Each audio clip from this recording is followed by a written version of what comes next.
এই কথাগুলো বলছি, আপনারা আজকে এখান থেকে আপনাদের সামনে বলছি, আপনারা সিদ্ধান্ত নেবেন আপনারা কি করবেন সামনের দিনে। আমি বলছি, আমি হাতিয়াতে এসেছি, আমি বাংলাদেশের রাজনীতি করছি, আমি বলছি বাংলাদেশের গতানুগতিক রাজনীতিবিদদের জন্য রাজনীতি কঠিন করে তুলবো ইনশাআল্লাহ। আজকে আমি এখানে আসছি বৃষ্টির মধ্যে, যা এখন তাদের চিন্তা করতে হবে, নেতা হইতে হলে বৃষ্টির ভিতরে সব জায়গায় যাইতে হবে ইনশাল্লাহ, কাদার ভিতর যাইতে হবে। তোমাদের জন্য আর এসি রুমে বসে রাজনীতি করার সুযোগ নাই, আর ওসখালি বসে বড় বড় স্লোগান দিয়ে রাজনীতি করার সুযোগ নাই, আর বড় বড় নেতার ঘরে ঢুকে শুধুমাত্র হাত পা ধরে সালাম করে রাজনীতি করার সুযোগ নাই। রাজনীতি করতে হলে কাদার ভিতরে মানুষের কাছে যাইতে হবে, নদীর ধারে যেতে হবে। রাজনীতি করতে হলে গরিব দুঃখী মানুষের কাছে যাইতে হবে। রাজনীতি করতে হলে ভূমিহীনদের ভূমি না মেরে দিয়ে ভূমিহীনদের ভূমি বুঝাই দিতে হবে।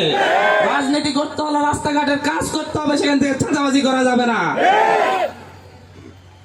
সবকিছু করার পরে এরপরে তাদের ফেসবুকে এক বট বাহিনী আছে, বাবারে বাবা, যে উদাহরণ আল্লাহ দিলে মনে হয় তারা সবাই আল্লাহর ফেরেশতা আর আমরা সবাই দুর্নীতিবাজ খারাপ লোক।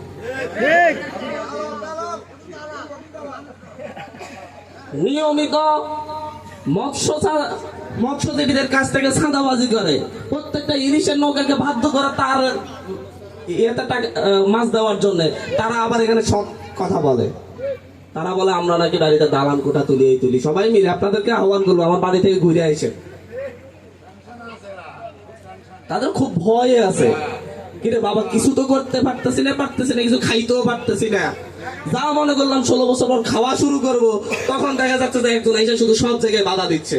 যা মনে করছিলাম নিমতলির ধানগুলা খাবো, তখন দেখলাম তাও খাইতে দিল না। যখন মনে করলাম যে এই জমিগুলা আমরা 10-15 বছর খাবো, তখন দেখলো তাও খাইতে পারলাম না। যা মনে করলাম প্রতিটা রাস্তাঘাট হবো, মোহাম্মদ আলী 10% নিচে, আমি 15% নিবো, তাও করতে পারতেছি না। কেমনে কি করি? এই যারা যন্ত্রণায় তাদের খুব কষ্ট হয়।